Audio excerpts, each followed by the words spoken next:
আমরা সিরাজগঞ্জ জেলার মেয়েরা না অন্যান্য জেলার মেয়েদের চাইতে একটু আলাদা। আমরা বরাবরই পকেট সেভ করতে ভীষণ পছন্দ করি। তো তোমরা বলবে যে কেন আপু এই কথা বলতেছো কেন? তো চলো এই আপুটার মেকআপটা শেষ করতে করতে তোমাদের সাথে এই কথাগুলো শেয়ার করা যায়। তো মনে করো হাজব্যান্ড বিদেশ থেকে টাকা পাঠায় বউকে 10,000 টাকা শপিং করার জন্য। তো বউ হচ্ছে শপিং করতে যায়, যাওয়ার পরে ভালো একটা ব্র্যান্ডের দোকানে ঢুকে একটা জামা পছন্দ করে। তো দোকানদারে জিজ্ঞেস করে ভাই এটার দাম কত? বলে যে আপু 5,000 টাকা। তখন আমরা কি বলি জানো? বলি যে ভাই 500 টাকা হলে দেন, নইলে চলে গেলাম।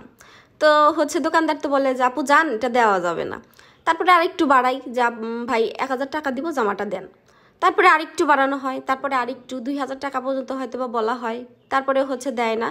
তারপরে হচ্ছে মানে মন টন খারাপ করে ঝগড়াঝাটি করে দোকানদারের সাথে ওখান থেকে বের হয়ে আসা হয়। তো তখন ফুটপাত দিয়ে হাঁটতে হাঁটতে একই সেম জামা একটু কোয়ালিটি ভিন্ন যখন অন্য দোকানে দেখা হয় না, মানে এক দৌড়ে ওই দোকানে চলে যাওয়া হয় যে ভাই এটার দাম কত?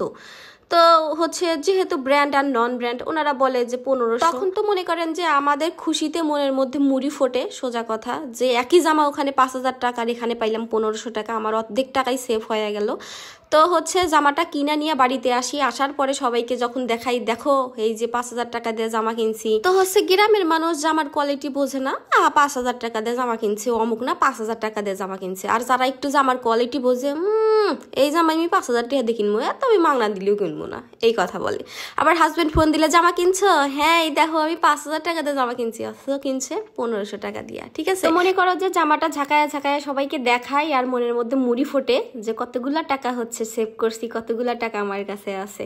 ঠিক আছে, আমরা সিরাজগঞ্জের মেয়েরা না ঠিক এইরকম। মেকআপটা কেমন লাগলো অবশ্যই জানিও। আর আমার ঠিকানাটা হচ্ছে সিরাজগঞ্জ জামতল স্টেশন, উপজেলা গেট, ফুজি বিউটি পার্লার। সবাই ভালো থেকো, আল্লাহ হাফেজ।